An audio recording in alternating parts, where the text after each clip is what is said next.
Hi everyone. You may remember that a couple of weeks ago it was revealed that Sharia courts are now operating here in Britain with the full backing of the law, even though they discriminate against women as a matter of course.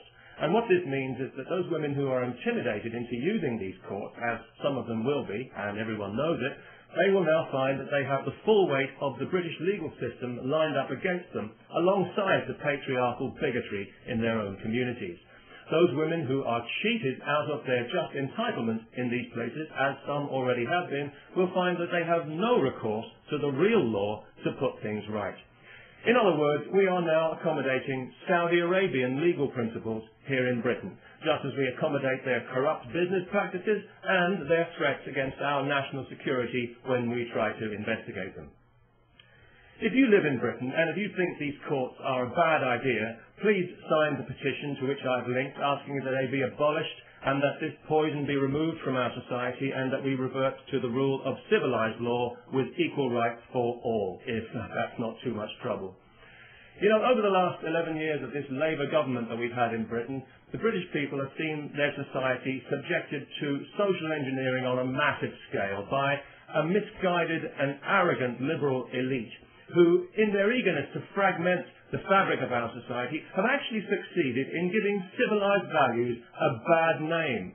Tolerance and diversity are good things on paper. I'm sure we all vote for tolerance and diversity, but in practice they've become a nightmare of doublethink and lies, where the most unreasonable people in society are encouraged at every turn to be even more unreasonable.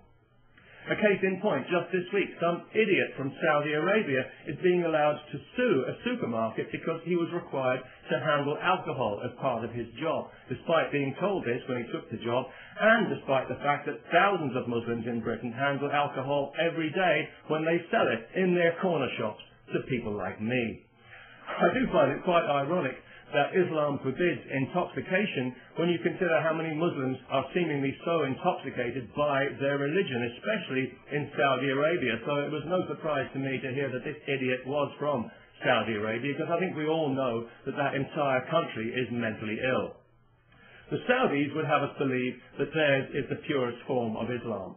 Well, I don't know about that, but it's certainly the nuttiest form. It's barking mad, if you'll pardon the canine metaphor, and it's pig ignorant, even if you won't. It's got to be just about the nastiest belief system on this faith-obsessed planet, and it's a cowardly one as well, enforced by cowardly men who are afraid of women and whose only language is ultimately violence. They're absolutely pathetic, and history is already laughing at them. If the term human rights means anything in this world, then one day the Saudis will pay out as much in compensation for their abuse of women as the Catholic Church has for its abuse of children. And I'll certainly drink to that. Because I was out earlier today, coincidentally, buying some beer, not because I enjoy beer particularly, but because I know it offends Islam. Although it didn't seem to bother the Muslim shopkeeper I bought it from, maybe he was just being polite. Anyway, as I was leaving the shop with my beer, two women happened to walk past wearing burqas. Nothing too unusual about that, not anymore, not in London anyway, and nobody really paid it much attention, apart from one small child who I overheard describing them to her mother as letterbox ladies, which I thought was actually quite inventive and rather charming. But of course, it was also deeply offensive. So we had the child put to death. No, not really. But it was lucky that neither of the women actually heard the offensive and insulting remark, because obviously each of them had her head encased in a cloth sack.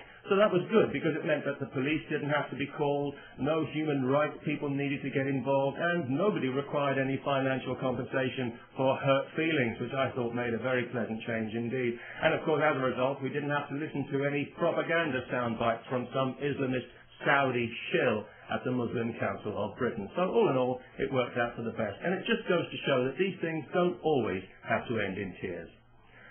Peace, especially to everyone who remembers to sign the petition.